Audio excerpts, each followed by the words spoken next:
Hey, I'm Luke, and today we're talking about Winter's Heart, Book 9 of the Wheel of Time by Robert Jordan. This was an awesome book. It was honestly one of the most fun books in the series so far, and I'm really excited to get into this one. But before we do, a couple things to take care of first. First off, just want to remind everybody, or I guess for the first time if you're new to my channel, this is not a pre-review of the book. This is meant for people that have already read the book. I'm going to spoil it heavily. If you haven't read this book yet, stop watching right now, go read it first. You do not want to spoil this for yourself. It's not going to be fun. You're just going to ruin a lot of the surprises. So go read the book beforehand. If you leave a comment, first off, please leave a comment. I've been really enjoying all the comments so far. I love some of the engagement and feedback I've been getting. But please also continue to not have any spoilers inside of there, both for any viewers that might be watching this along with me, and also for me, myself, because I actually haven't read past this yet. I'm doing these videos right as I finish the books, so please don't ruin the rest of the series for me. I'm actually a little surprised. I've gotten 9 books in and nobody's spoiled anything. Pleasantly surprised. So please keep that up. I really appreciate it.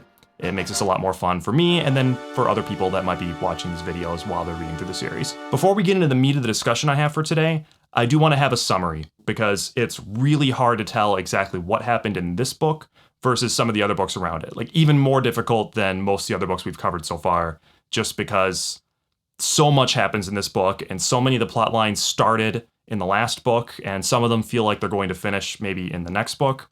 So in order to get into the discussion here, we kind of need to be on the same page of what happened specifically in Winter's Heart.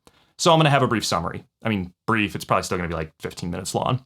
So if you don't want that summary, feel free to just skip it. I'll have chapters in the YouTube video.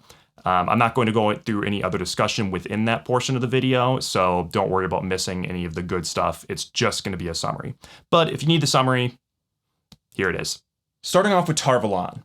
Talene, who is revealed to be a dark friend in the last book, sincerely believes that Elaida is Black Aja and tells as much to San, Dosine, Yukiti, Saren, and Pavara. She bases this belief solely on the fact that the Supreme Council knows everything Elaida does. As we know that Elviarin is Black Aja, and therefore could be the one saying all that stuff to the Supreme Council, and we haven't seen any evidence at all that Elaida is Black Aja, we should probably assume that Talene is just wrong here. Moving on to the Black Tower. Tovene Gazel is one of the 51 Aes Sedai bonded to the Ashaman. The others all blame Tovene for their state. Logain has been protecting his bonded Aes Sedai. He even burned Elaida's orders to Tovene. Gabrielle is willingly sleeping with Logain. She's gathering information, but she also seems to be legitimately enjoying it. She also wonders whether Logain is actually a villain. Gabrielle sees political factions and fissures among the Ashaman. In particular, Logain and Taim both seem to be at the center of 2 different and opposing factions. The Ashaman may be powerful, but they don't have anything like the Aes Sedai's experience with manipulation. The bonded sisters have some real options here. Tovene intends to destroy the Ashaman, but first she intends to use them to bring down Elaida. There's also just a general impression through these sections, given that Logain isn't as haughty as Taim. He lives in a relatively modest home and just seems like kind of a better guy. Moving on to Elaine. Elaine is not yet queen, but she has made her claim known, and she currently holds Caemlyn. Taim has seized a large portion of land for the Black Tower and the surrounding city, which is growing rapidly due to their use of the power in the construction. The Ashaman are building not only buildings, but also an imposing wall. Elaine can't expel them, but she can obstruct trade for them, which would waste a great deal of manpower, but not threaten them more seriously as they can simply travel to secure food and other resources. The tentative agreement they reach is for Elaine, or a delegate, to perform regular, unobstructed inspections of the Ashaman city in return for permitting trade. Elaine and Aviendha become first sisters in a rebirth ceremony. The ceremony is really interesting. They truly did experience being born together as sisters, embodied in a way that is not quite a water bond, but does involve the power. Caemlyn is facing a serious crime problem, due in part to Elaine ejecting the Aiel and the Chaldeans from the city before replenishing the guard. Brigida is rebuilding the guard as quickly as she can, but the rough times are causing delays, and hiring unreliable guards would cause more harm than good. An assassination attempt on Elaine is thwarted by Doylan Meller. Elaine makes him the captain of her guard as a reward. Meller is actually David Hanlon, the dark friend working for Shiani Averin. Recall that this is Millie Skane's current alias. It appears that the assassination attempt was orchestrated entirely to get Hanlon into this position. Also note that Dylan proves her loyalty during the attempt on Elaine's life, even taking a serious wound for her. Nain and Elenia are taken, and the men with them are killed. Elaine doesn't know which of the 2 orchestrated it, but she's almost positive that it was one of those 2 that orchestrated the other's kidnapping as well as her disappearance. The dark friend who killed Ispan and Adelaus must have been one of either Merilil, Saratha, or Carrion. Nynaeve's marriage to Lan is going really well. She wears a kisan in the middle of her forehead, which is a Melchiori custom for married women. Nynaeve sent 18 of the kin into Seanchan-held lands to look for kin who haven't yet gotten away. The kin are trying to force the captured Sildam to confront the fact that they are capable of sensing the weaves. They plan to send them back to the Seanchan once they're properly convinced, but it's been very difficult to persuade them, even with incontrovertible evidence. Olivia, an exceptionally powerful Damani that was captured at 14 and held for 400 years, wants freedom. After deliberation, Nynaeve asserts that they'll grant it, or else they're no better than the Seanchan themselves. Olivia becomes a powerful ally throughout the rest of the book. The Borderland armies are spotted in the Brem Woods, tens of thousands strong. Elaine meets with them and makes a deal. She tells them, vaguely, where Rand currently is, knowing that he'll likely move long before they reach him. She will allow the armies to pass through Andor towards Ram without conflict. This benefits her by giving her political leverage to gather more allies to her side and fear the foreign army on their terrain. The Borderland rulers accept. Nynaeve and Elaine figure out that the reason the kin live so much longer than the Aes Sedai is because they don't take the 3 oaths. Nonetheless, Egwene asserts that anyone who wishes to call themselves Aes Sedai must take the oaths once they retake the White Tower. While meeting with Egwene and Teleron Riode, the women are spied on by multiple people, both Luke/Isam and Tamail, one of the Black Aja who has served Moghedien. 4 small armies approach Camelin from the east. The combined forces add up to 20 or 30,000 men, at least. They'll arrive inside a week. Elaine prepares for the siege. Moving on to Perrin. Perrin convinced Mossema to travel, mundanely, lowercase t, with Perrin's forces to meet Rand. He agrees to only take 100 soldiers and to arrive that same day, but instead arrives later and with thousands of men. Perrin continues to smell pure madness coming from Mossema. Perrin notes that, in Mossema, Aram sees a man who had given his life and heart and soul to the Dragon Reborn. In Aram's view, the Dragon Reborn reigned close behind Perrin and Fail. Chaos ensues in Perrin's camp when news arrives that Fail and Alliandre, among others, were taken by the Shaido. They Galdan and want to put the Aiel in their own camp to the question, but the Two Rivers folk don't allow it. Violence is narrowly avoided. Perrin is beside himself with fear for Fail. Perrin's forces will divert from their mission to rescue Fail from the Shaido. Mossema begrudgingly agrees to capital T travel just one time so they can approach the Shaido more quickly. They are aware that they are facing a large number of Aiel, perhaps more than a sept, and also many wise ones. Moving on to Fail. Fail, Moridin, Alliandre, Arella, Lasil, Bane, and Chiad are all taking Gaishan. They are marched and carried a long distance away into the Shaido's camp, which is much, much larger than Fail had expected. Savannah takes Fail, Moridin, and Alliandre as her personal Gaishan, set apart from the rest with a belt and a collar. Therava commands the 3 to spy on Savannah for her. If they refuse, she'll have them killed. If they cooperate, she'll see that they're freed. They are wise not to believe her. Galena, referred to as Lena by Therava, has an offer of her own. Steal the oath rod from Therava's tent for her, and she'll set them all free. Galena learns that Fail is married to Perrin. She threatens to tell Savannah that one of her Gaishan is connected to the Dragon Reborn if they don't cooperate. Moving on to the Seanchan. Koren, the return, has begun. The first settlers arrive on Ebudar from Seanchan, prepared to build new lives on this continent. The Seanchan solidify their gains, installing a new Panarchan king in Terabon and making Talon one of the Blood to rule Ebudar for the Empress. Amador is fully conquered, and King Aelren has been taken in battle, so Amadisia has no remaining nobility of note, and is all but conquered. For most ordinary people, the Seanchan actually haven't changed things all that much, except for the better. Refugees are back at their farms, and crime is dramatically reduced, even in Ebudar. Those who resist with are dealt with very harshly. Of course, anyone who can channel is enslaved or killed. Tuon Atham Kor Pendrag, daughter of the 9 Moons, arrives in Ebudar. She travels with Seleucia, her bodyguard and head maid, as well as several Sildam and Damane. She also has Anath with her truth speaker. Tuon is very interested in omens and prophecy. One of her Damane read her fortune the previous day and it upset her so much that she had the Damane caned, an act that she now regrets and spends the entire rest of the book wearing a veil in penance. We don't learn what the prophecy was, but she hated it, and it seems likely that it has something to do with Mat's prophecy that they'll marry. Tuon has the male Idam that Aganon and Doman had intended to hide. She intends to capture Rand so that he can be made to kneel before the Crystal Throne. Moving on to Mat.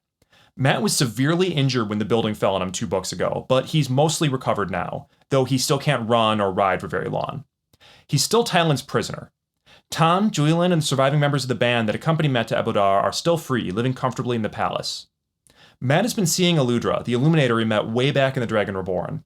He's trying to learn her secrets, but he needs to solve a riddle first. Why would she need a bell founder? My guess is that she wants to build a cannon. She's not at all happy with the Seanchan, given that they eliminated the Illuminators Guild. Mat plans to leave Ebodar via Luca's show, which is currently in Ebodar. Recall that this is the same show that Nynaeve and Elaine traveled with in the Fires of Heaven. Luca doesn't plan to leave until spring, but Mat's pretty sure he can persuade him to leave sooner, though he implies that this is going to be somehow risky. The Golem attacks Mat again, and he's narrowly saved by Noal Charin, a mysterious old man who's been on many adventures, tells many stories, and just happens to share a surname with Jane Farstrider. Mat walks in on Tylan meeting with Tuon and Suroth. Tuon assures Tylan that she doesn't need to be afraid and that she'll be one of the blood and rule more territory than she ever did before. Tuon notes Mat's signet ring, a running fox and 2 ravens in flight surrounded by crescent moons, and she immediately tries to buy Mat. This is likely related to her fortune. Tylan refuses to sell Mat as he's a free person, well, free to be her prisoner. Tuon stalks Mat through the rest of the book. She also finds his Ashandre, noting that ravens are an imperial symbol to the Shanshan. Jolene Maza is still trapped in the city, having been poisoned by Tesleen before the attack. Tesleen, who is now a Damane, is the one who gave Mat the note, warning him that Nynaeve and Elaine were in danger. The note wasn't actually useful at all, but Mat still winds up agreeing to rescue Tesleen, Jolene, and also Edesina Azadin, who is also Damane. Mat tries to form a plan to rescue the Aes Sedai, but gets stuck finding someone who can pose as a Sildam, as he needs someone who can actually hold the leash of an Idam. Aegianin was promoted to Captain of the Green. She also owns Doman, who is now Sojin. Bethman Ziami, the Sildam we first meet in Chapter 38 of The Shadow Rising when Aegianin freed her from an Idam, is approached by a seeker for truth. He demands her cooperation in an investigation into Suroth that he began at the request of Turok, who suspected that Suroth is a, quote, danger to the Empire itself. He believes that Suroth gave the order for Sildam who managed to reach Tanchico after the loss at Falm to be killed. The seeker suspects that Suroth might not be the head of the conspiracy, but he strongly suspects that Aegianin is somehow involved. He either doesn't know the details or he simply doesn't provide them, but he's pretty sure it has something to do with Marath Damane. He doesn't want to risk arresting Suroth outright in case she isn't the head, so he wants more information first, which is where Bethman comes in. He wants her to spy on Aegianin for him. Bethman agrees, but immediately tells Aegianin about the Seeker. Either person, if arrested, could rat out the other. Aegianin knows that Suroth is hiding the fact that Sildam can channel. As far as Aegianin knows, there's no greater conspiracy. Suroth is hiding this fact for the good of the Empire, as the Empire's strength is built on Sildam and Damane. Learning that there's no fundamental difference between the two could be an existential threat to the Empire. Aegianin tries to free Dolmen, but he refuses. Instead, he decides to approach Mat, whom he saw earlier, and see if he knows a way to sneak Aegianin out of the Shanshan-controlled territory. Aegianin's need provides Mat the missing piece in his plot to rescue the Aes Sedai. Aegianin can provide real Sildam to help sneak the Damane out. Aegianin uses Rena and Seta for this, as she can trust them to keep quiet because Aegianin knows their secret. These are the 2 Sildam that Egwene, Nynaeve, and Elaine left in Idam back in Falm. Tom, Julian, and the rest of the band will come too. The whole scheme is plotted out. Julian is also rescuing a girl that he likes, Thera. Yes, that Amathera, former Panarch of Tanchico, though nobody actually mentions this directly.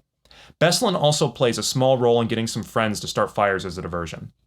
During the getaway, Mat alters the plan a bit, setting Nestel Din Sakura Southstar and Athan Mir Damane free and asking her to wait 3 hours before setting the others free and escaping. Just as Mat is about to leave, Tuon stops him. Noal shows up to help hold her still. Aegianin is horrified when she sees this, as laying hands on the Daughter of the Nine Moons means death by torture. Mat just immediately declares that she's his wife and they're kidnapping her and her maid. Moving on to Rand. In the aftermath of the incident in the Sun Palace, Rand takes Min and prepares for another risky scheme. Rand travels all over, making inquiries into different locations and leaving trails that throw off pursuers. For a while, it seems that nobody knows where Rand is, where he's going, or what he's planning. The sickness he's been feeling in seizing and releasing Cyndane has not improved at all. It seems to be getting worse. Rand has the 2 Triangrial that access the greatest 2 Sangreal, known as the Choedan Kal, and plans to use them with Nynaeve to cleanse Cyndane. But Rand knows this process will probably take a long time and use an immense amount of the One Power, so he needs to ensure his safety during the cleansing. To this end, he intends to hunt and kill the 5 renegade Ashaman. Rand travels directly to the palace in Camelin with Min and disguises himself. Rand's intent was to just tell Nynaeve of his plan to cleanse Cyndane and leave the Choedan Kal with her before quickly leaving to hunt down the renegade Ashaman, but it doesn't go as he plans. Min tells Elaine that he's there. Elaine enacts a weave to bond Rand as a warder that includes herself, Avienda, and even Min. Min can't mute the bond like the other 2 can, but all 3 are bonded to Rand. Elaine and Rand finally have sex. Min sees that Elaine will give birth to both a boy and a girl from this. Nynaeve is unwilling to simply wait for Rand to go on his dangerous mission by himself.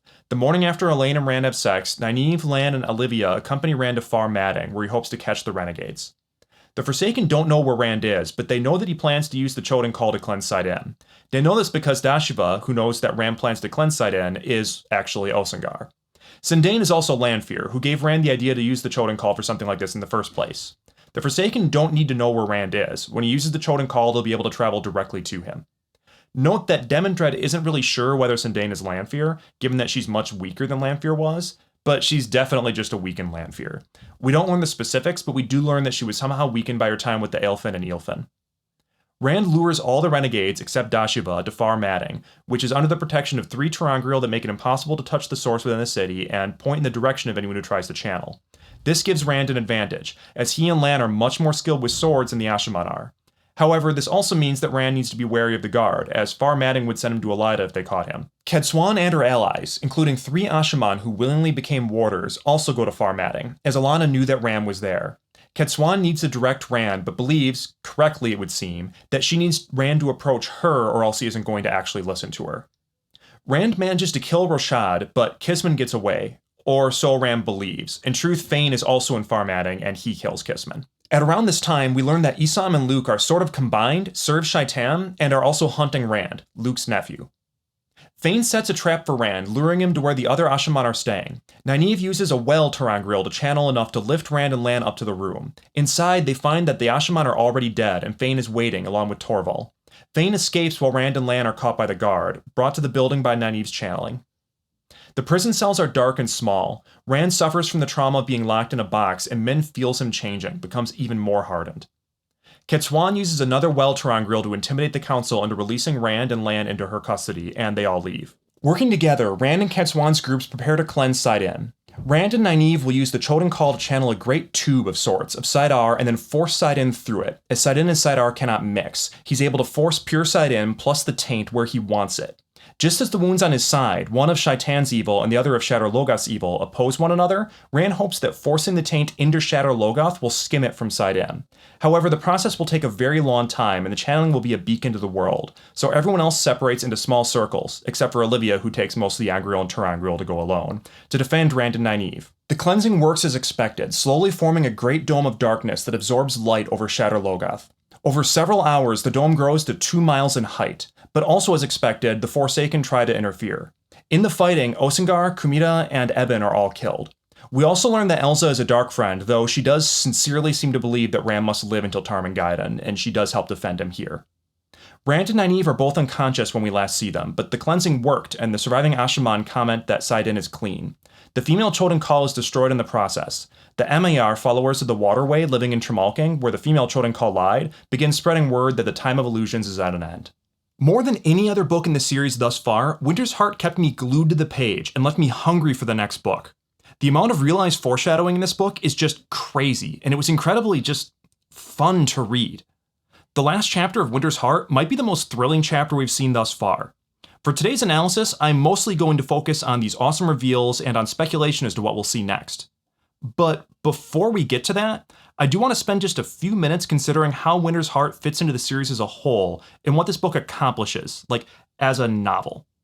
I honestly kind of struggled to come up with a good theme this time around. I was going with chaos for a while, then clearing the table, then setting the table, but none of these felt quite right. I finally ended with Culmination, which I like because it works on a couple of levels. First off, there are the cool reveals and such that I just mentioned, the culmination of foreshadowing.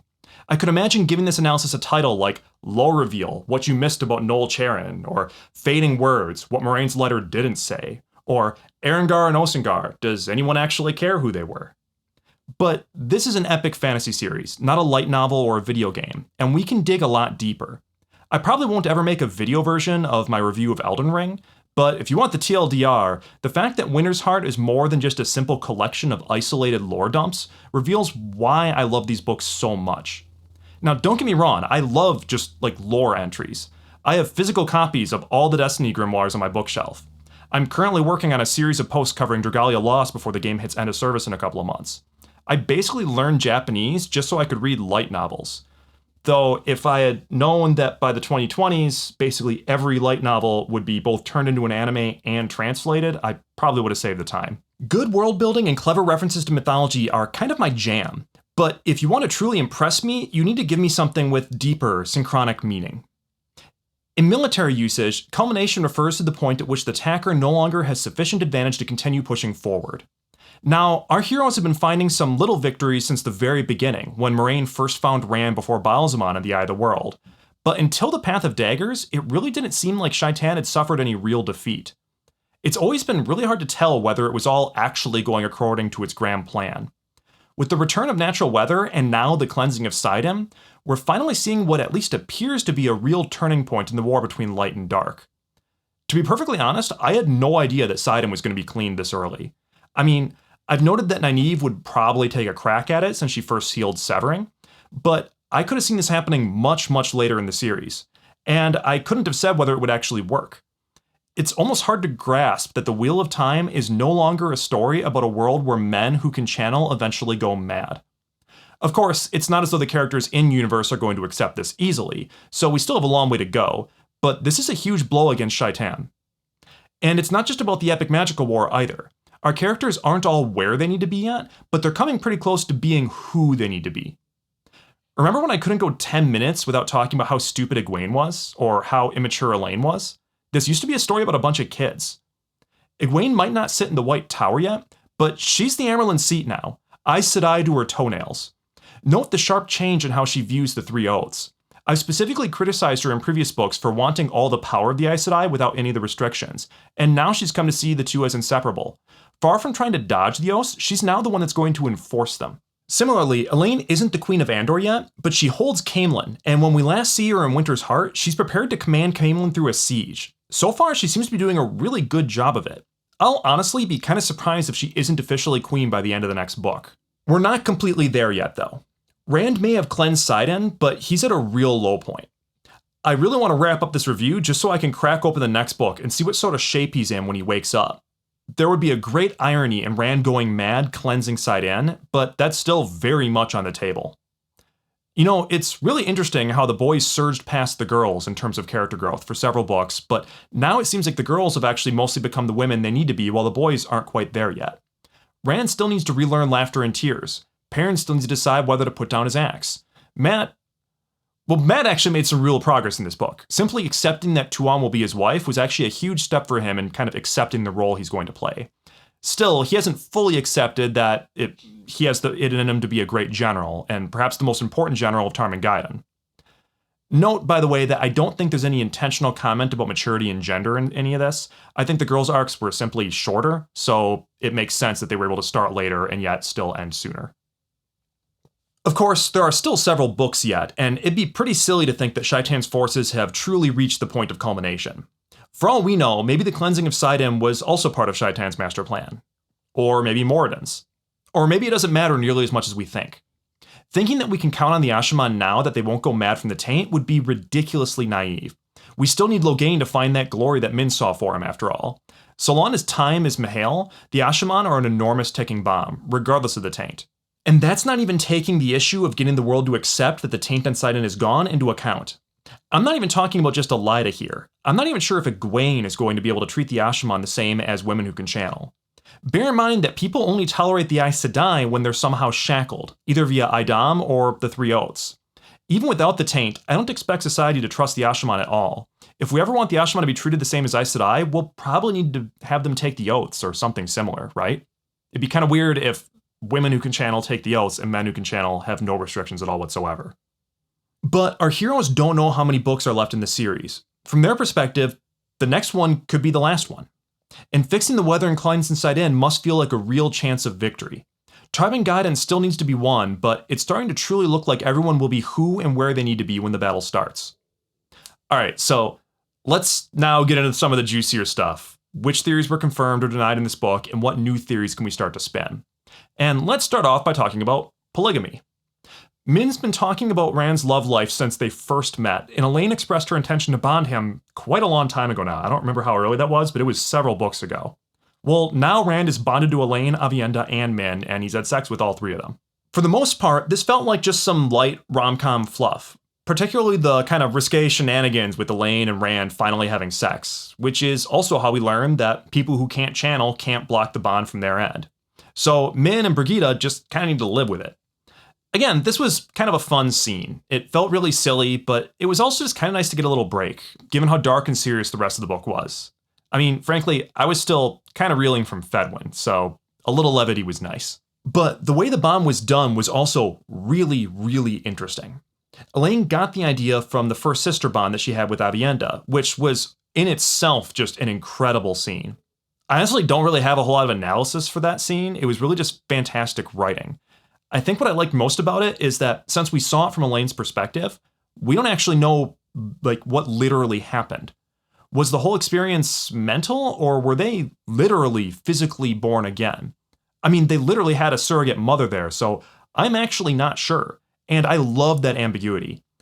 Leaving a little ambiguity in magic is something that Robert Jordan does really, really well, and I really love it because it sort of shows how books are still like a first-class storytelling medium. I would hate to see that scene done in a TV show, movie, or video game. There's almost no way that a visual representation could have done it justice. So Elaine applies that same basic idea combined with the water bond to include Min and the Weaves, and I thought that was a really nice touch. I've talked before about how much I like Min, so on that level, I was just really glad to see that she was included. Truly, it was really touching to see how everyone reacted to it. Min starts off by just breaking down at feeling Rand's pain, asking aloud how he isn't crying, which is something she also did when he euthanized Fedwin.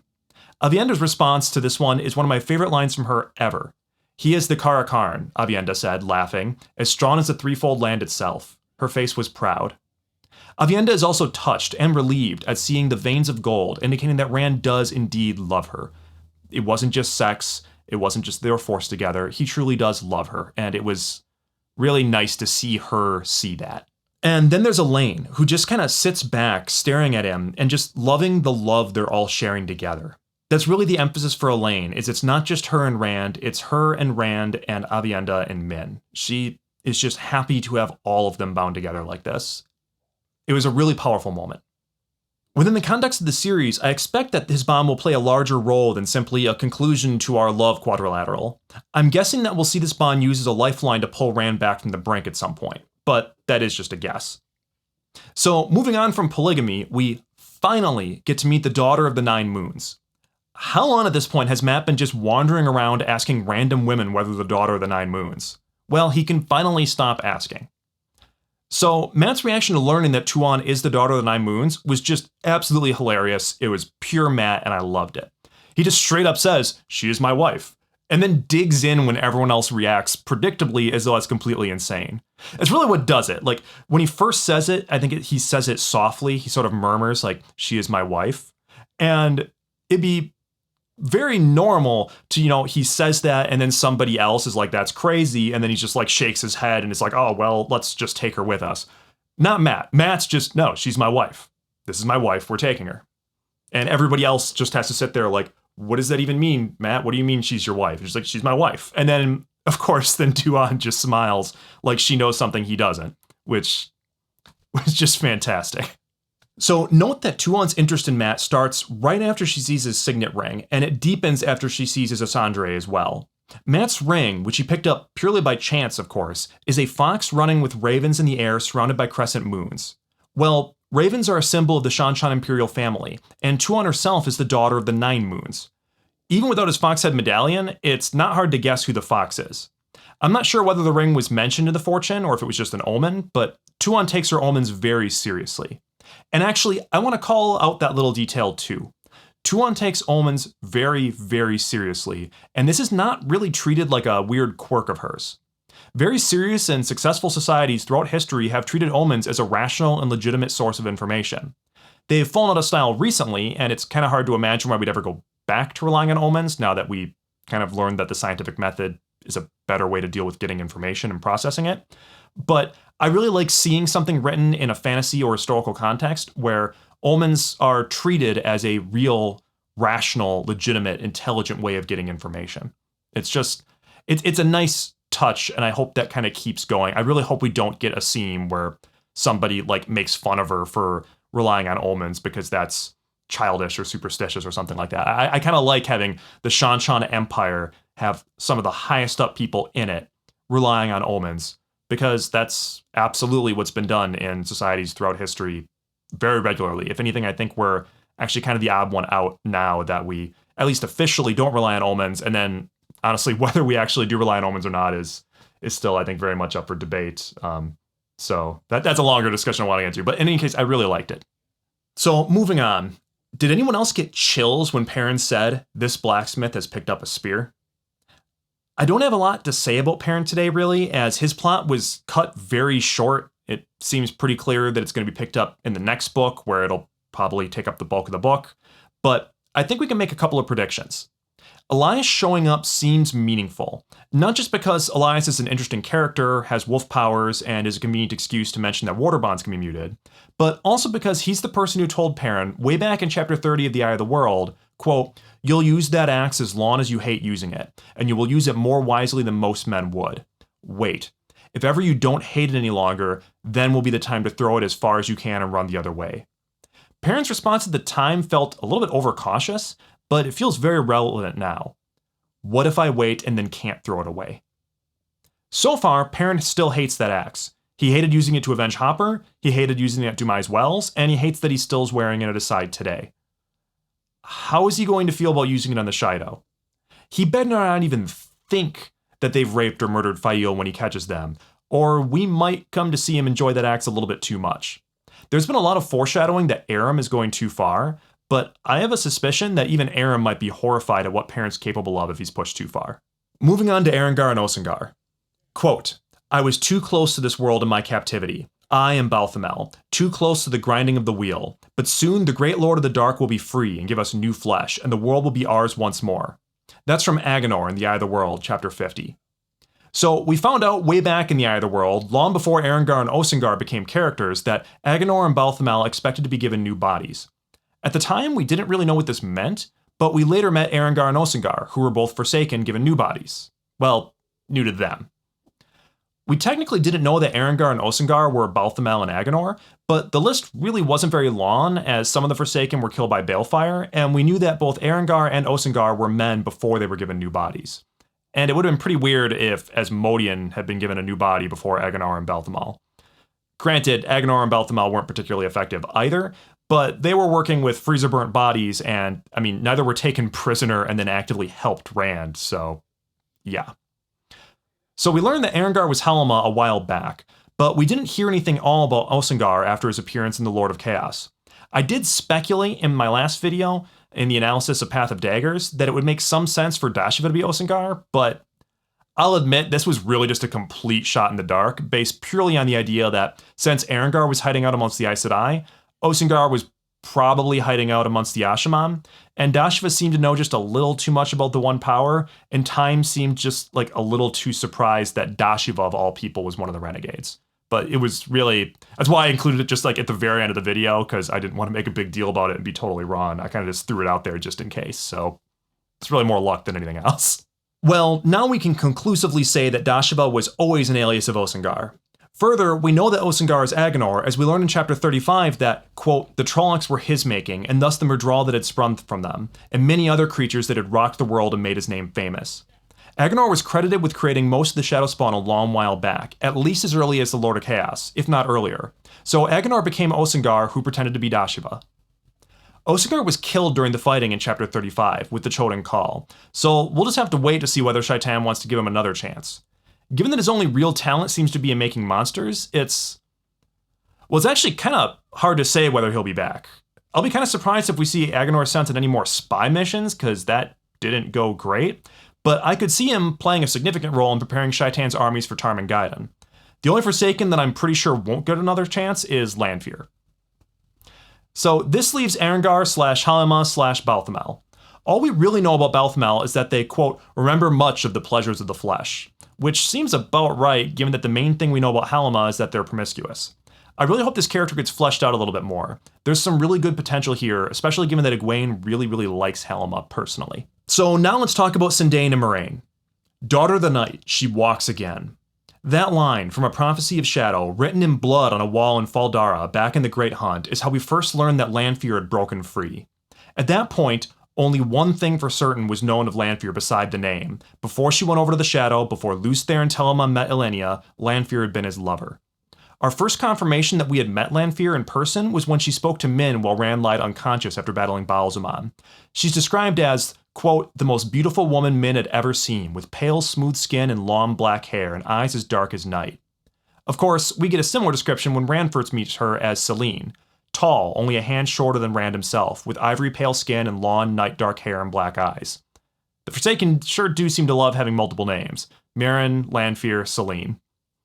Now Cyndane. But that's all old news at this point.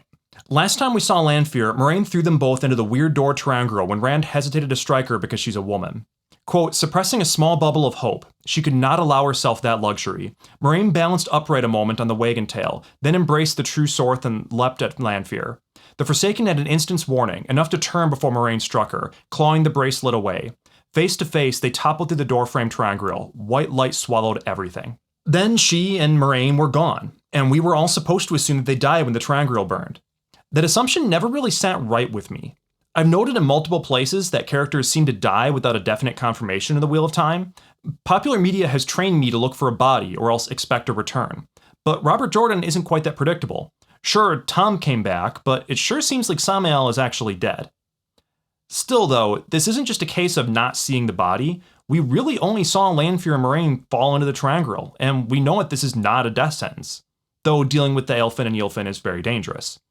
Assuming that destroying the triangle would somehow mean destroying the world inside of it also seemed like a very weird jump to me.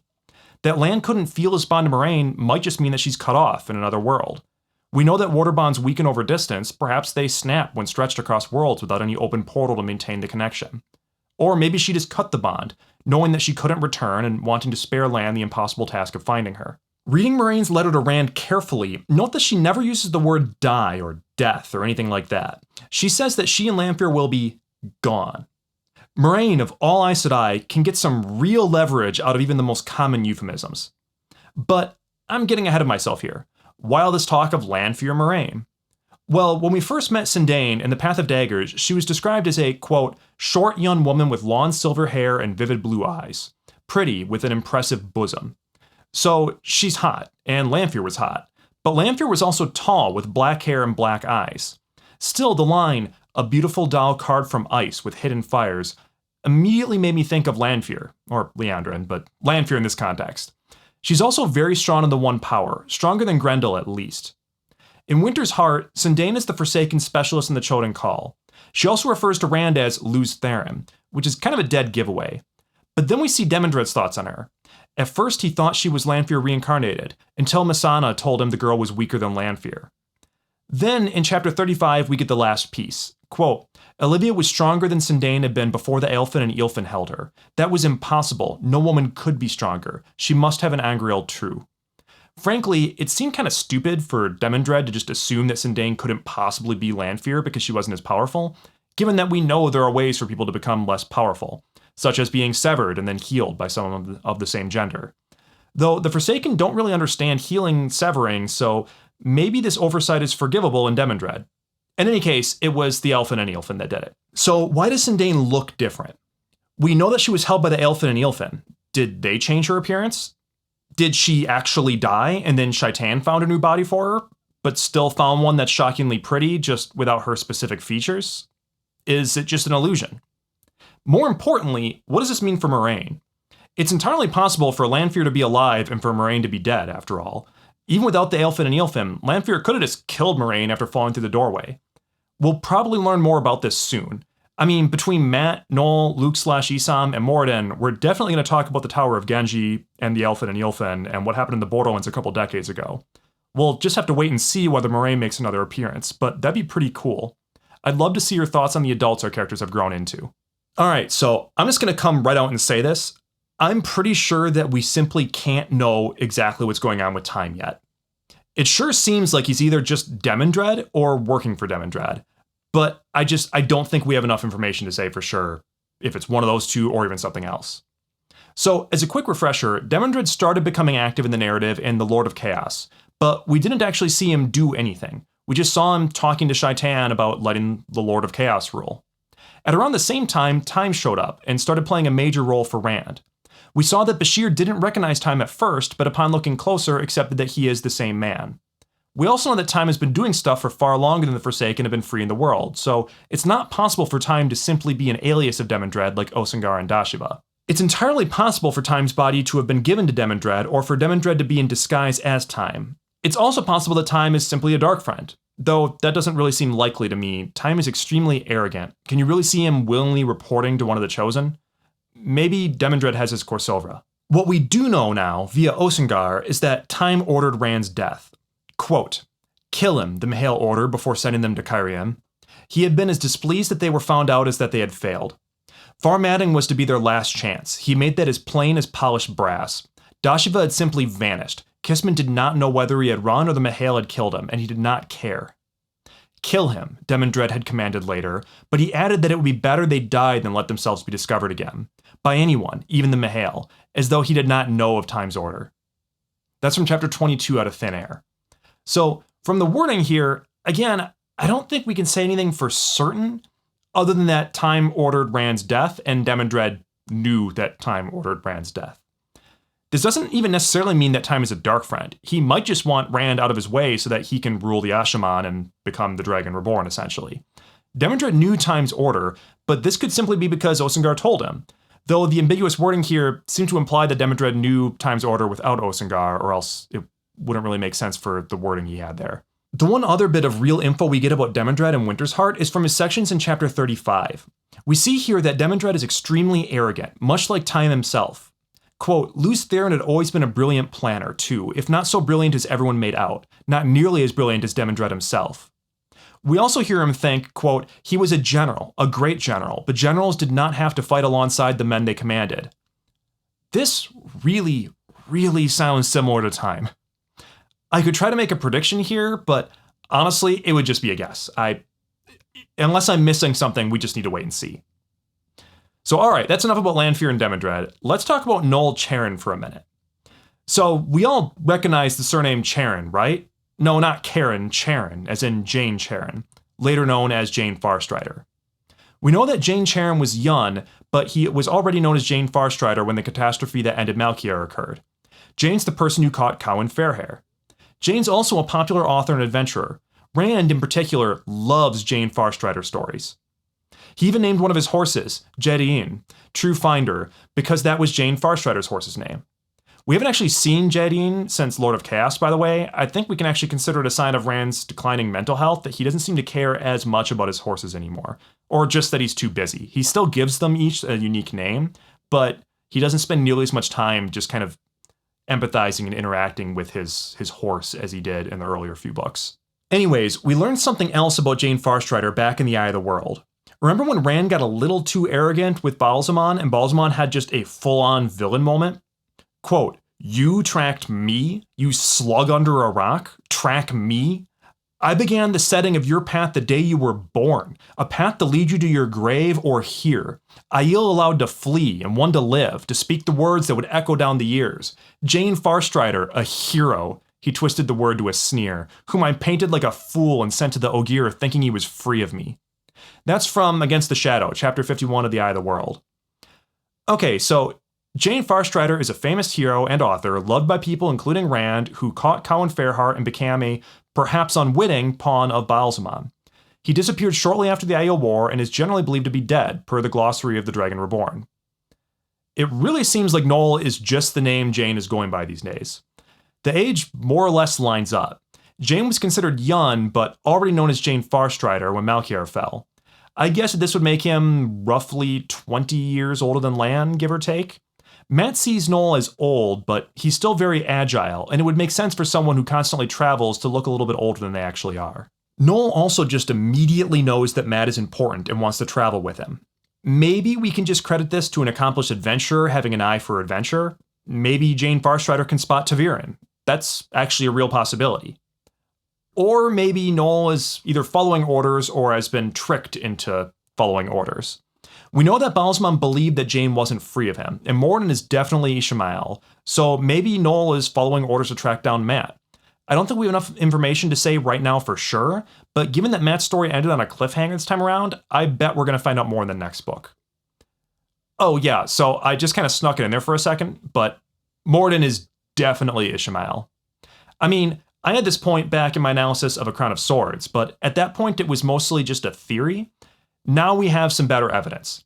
In chapter 13, Wonderful News, we get this observation via Demandred. Quote, "The Great Lord is sure you were all faithful," Moridin announced, striding in as though he were the Great Lord of the Dark himself. He had often seemed to believe he was, and the boy's face he wore now had not changed that. A youthful face had not made him any saner either. Later, Osan'gar has nearly the same thought.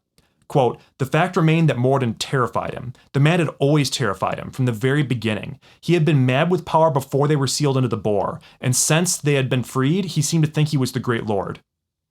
Recall that Ba'alzamon means Heart of the Dark, and is the Trolloc name for Cyndane. It's almost hard to think to back when we weren't sure whether Ba'alzamon was Cyndane or was just a servant, but we know that Ishamael was crazy enough to be a little unsure himself. We never really discovered for sure what it meant that he wasn't fully sealed, but it sure seems like he was at least partially loose in Tele'aran'rhiod for a long while, perhaps all the thousands of years since the breaking.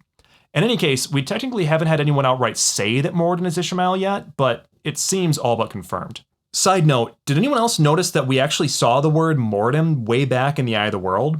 It wasn't used as a name then, but just to mean death in the inscription on the Horn of Valir. Tia mi aven Moridin Isiande vaden. The grave is no bar to my call. This probably doesn't mean anything beyond that Robert Jordan likes spreading bits of the Old Ton about as much as Tolkien loves sprinkling in some of his fantasy languages, but I still found it interesting, particularly given that we could actually now take it literally, as Ba'alzamon, later known as Moridin, was no bar to Mat's call in Fall. Alright, so we haven't had a reason to talk about Luke and Isam in a long time now, since the Shadow Rising. I'm not going to dig as deeply into the prophecy of the Shadow or the history of the Malkier today as I did back then, as we haven't actually received much new information, and pretty much everything I said back then was spot on. We already knew that Luke was Rand's uncle, that Isam is from Malkiar and was heavily involved as a child in its downfall, and that Luke and Isam were somehow merged in the Mountains of Doom. We also know that Isam is Slayer and has some power to move powerfully in Tele'aran'rhiod, to jump in and out of it, and that he hunts wolves. In Winter's Heart, we got a quick confirmation of this when Luke/Isam steps out of Tele'aran'rhiod in chapter 22 in an attempt to assassinate Rand. Quote, "It really was a pity. He had rather looked forward to killing his nephew in the wench. But if there was time to pass, hunting was always a pleasure. He became Isam. Isam liked killing wolves even more than Luke did." We also get a quick comment from Moridin in chapter 13 that Isam is trying to find and kill Fain. This actually helps make a little bit more sense of what Luke and Isam were doing back in the Two Rivers. He may have been there for more than one reason, but hunting Fain was almost certainly one of the reasons he was there. This confirmation is great, but we also did get a little bit of new info, specifically that Luke wants to kill Rand. I mentioned back when we first talked about Luke that he's just kind of a jerk, but it was kind of hard to tell whether he was an actual villain or just kind of mean. Well, now we know that he's specifically looking forward to murdering his own nephew.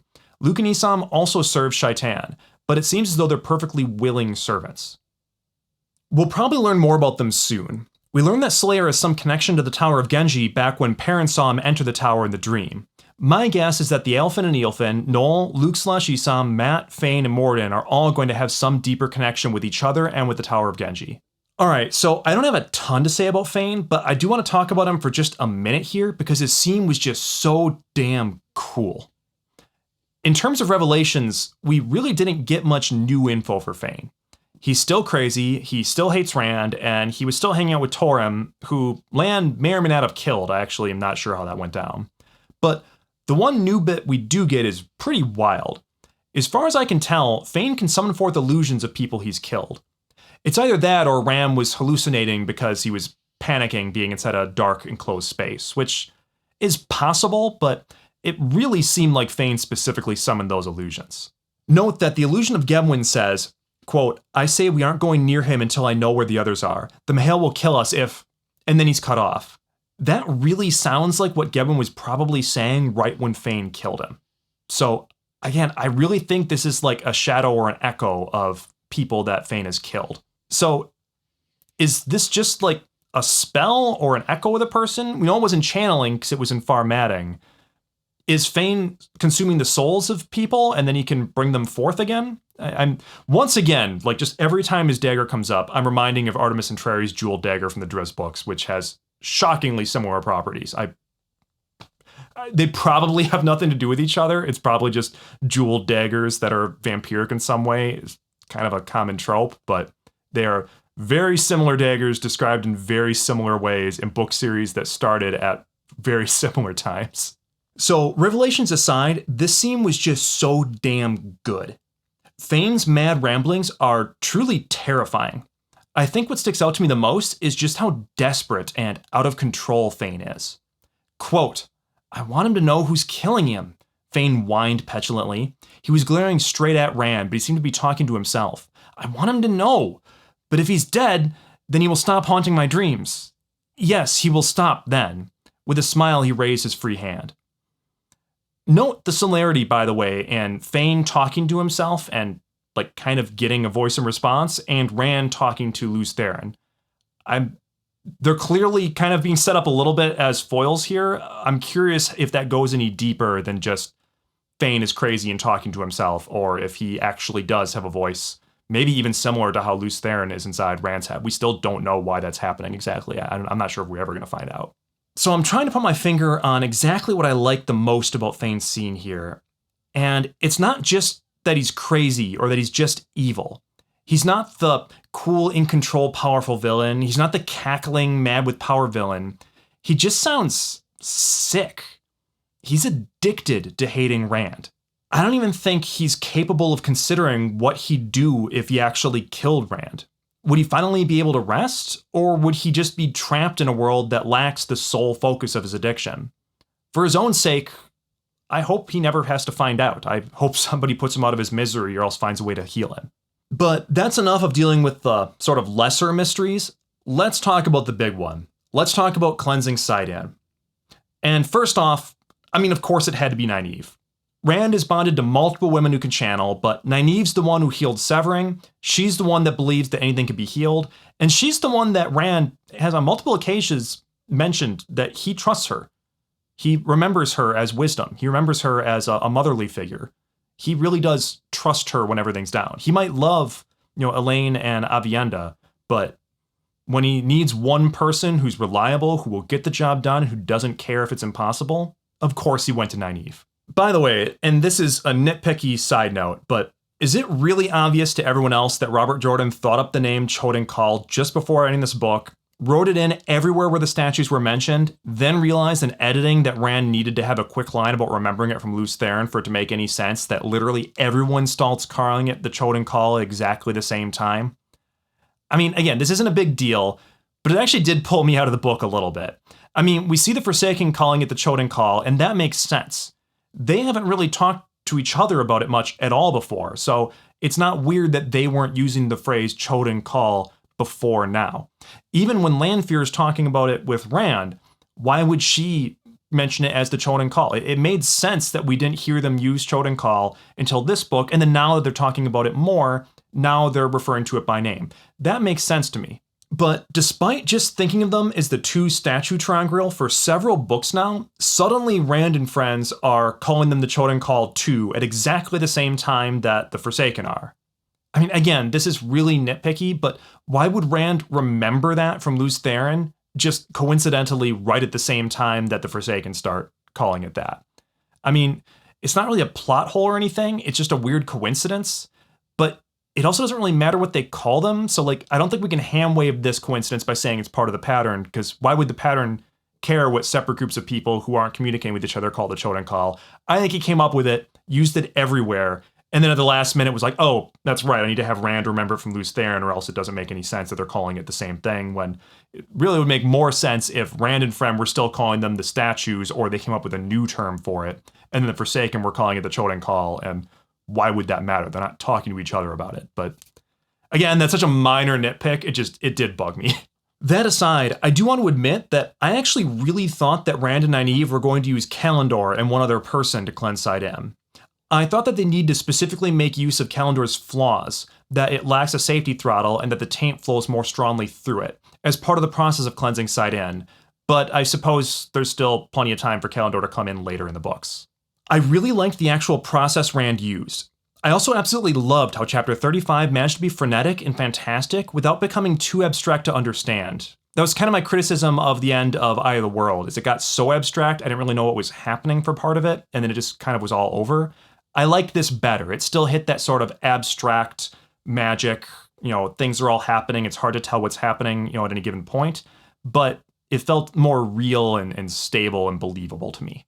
Really, the method Rand came up with for cleansing Cyndane was pretty basic. It's not even really metaphorical. He used Saidar to create a pipe to force Cyndane to a specific location, then channeled as much as Cyndane as he could process with the Choedan Kal through Shadar Logoth.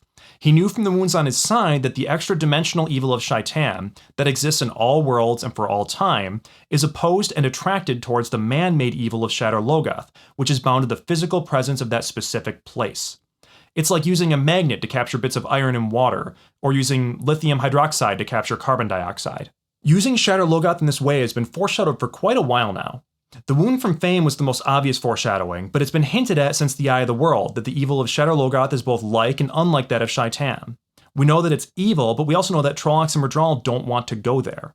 We also know that Shaitan's evil is sort of extra-dimensional. We saw when Ram was going through the portal stones that Shaitan's prison exists in all different versions of the world, and it existed from the moment of creation. Whereas Shadar Logoth came into being at a specific time, in a specific place, and the evil is bound to that place. You can take it out only by removing a physical object from the place.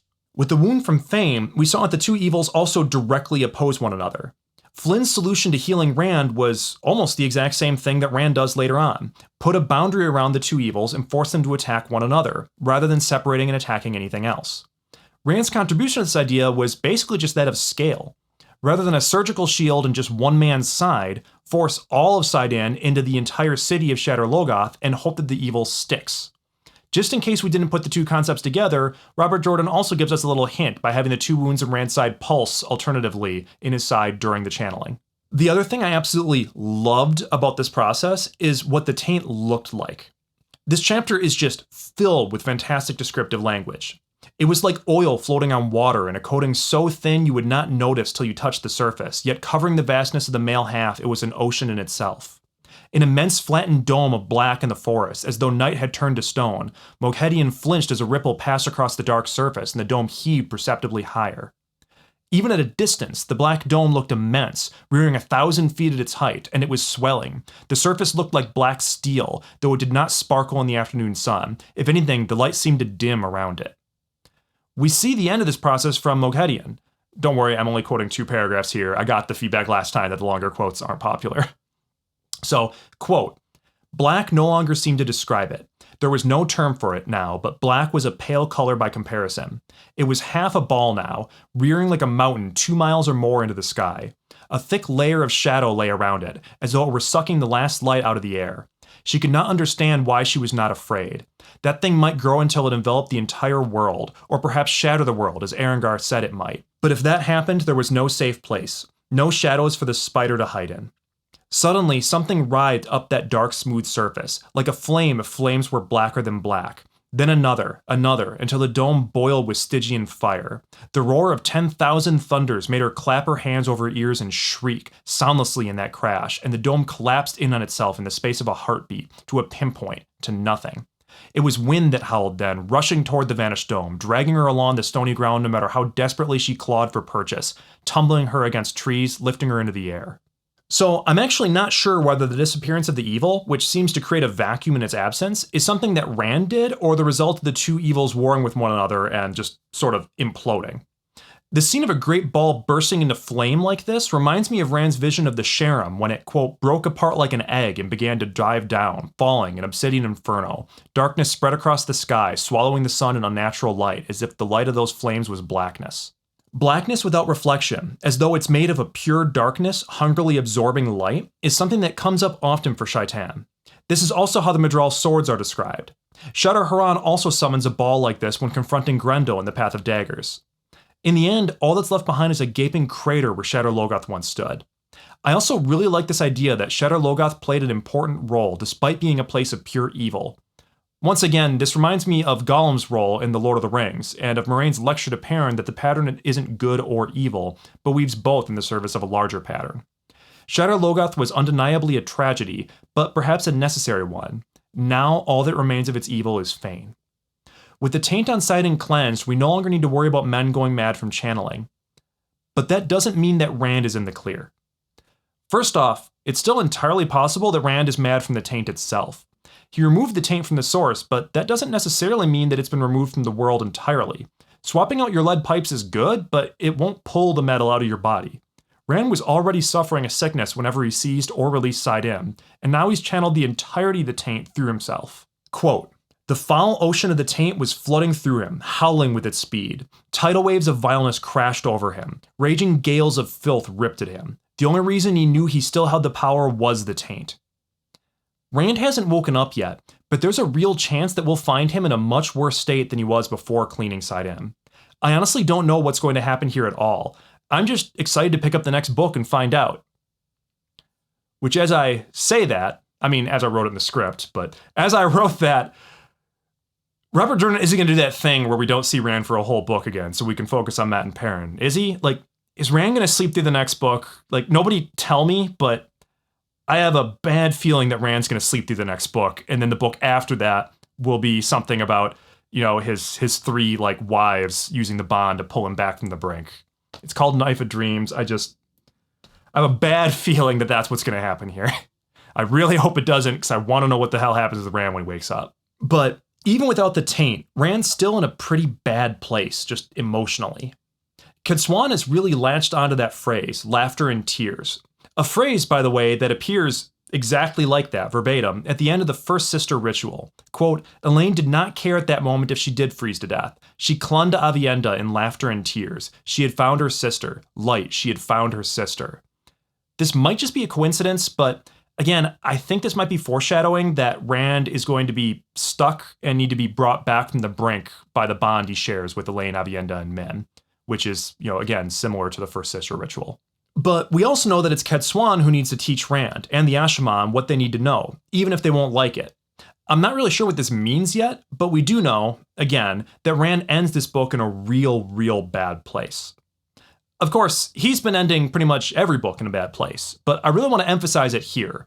Being trapped in the cell in Far Madding really dug at the trauma Rand had from being packed in the box by the Black Aja.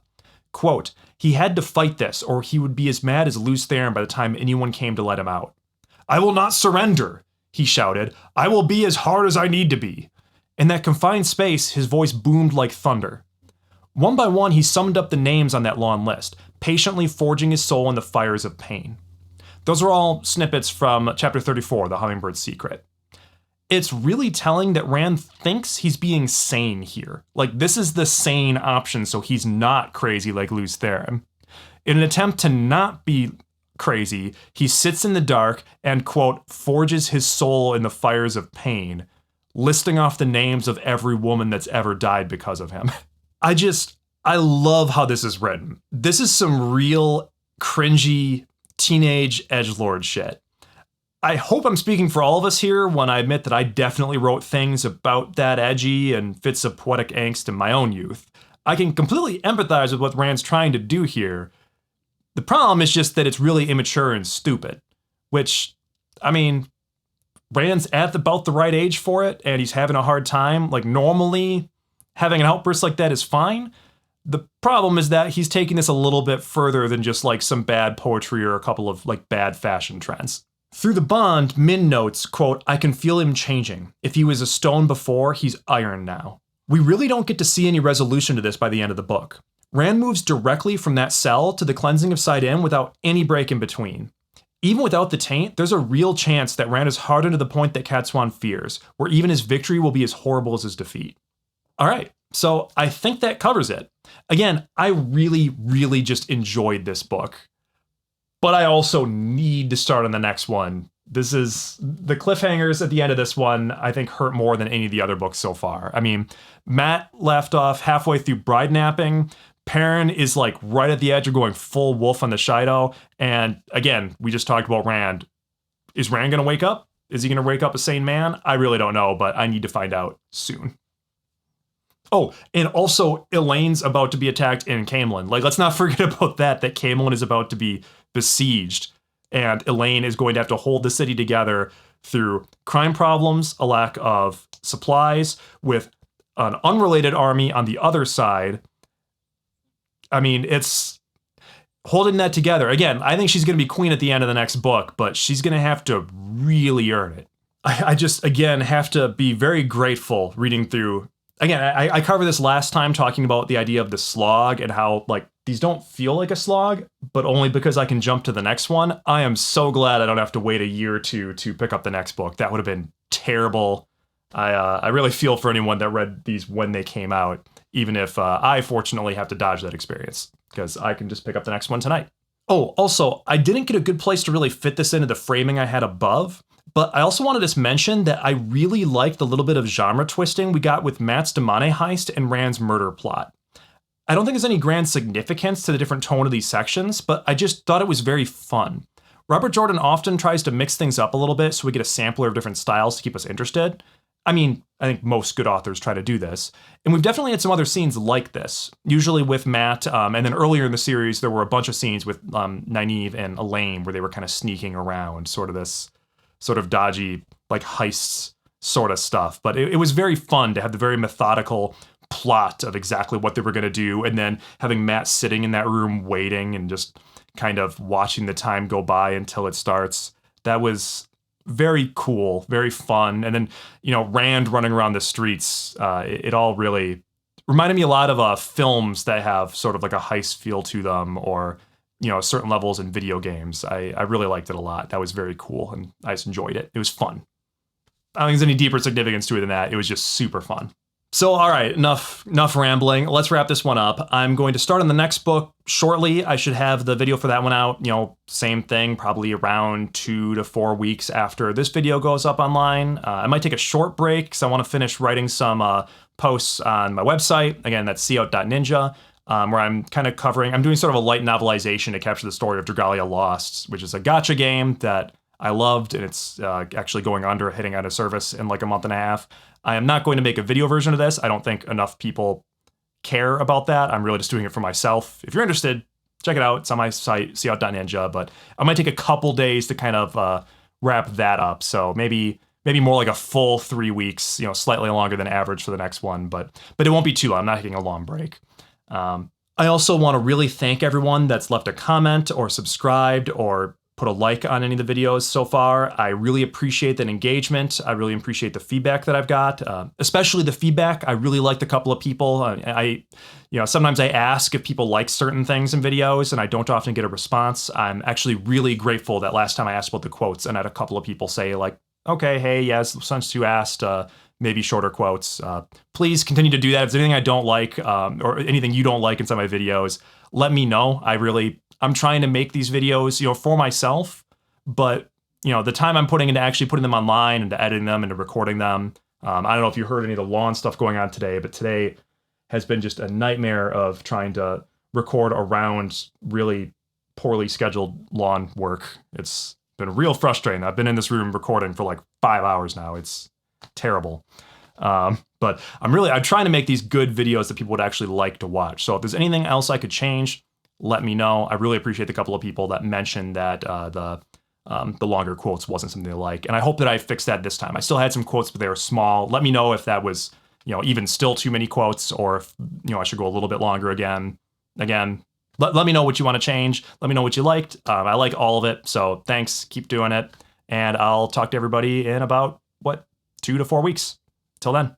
Oh, also, just one last thing. So this is by far my most boring shirt I've worn so far for any of these views.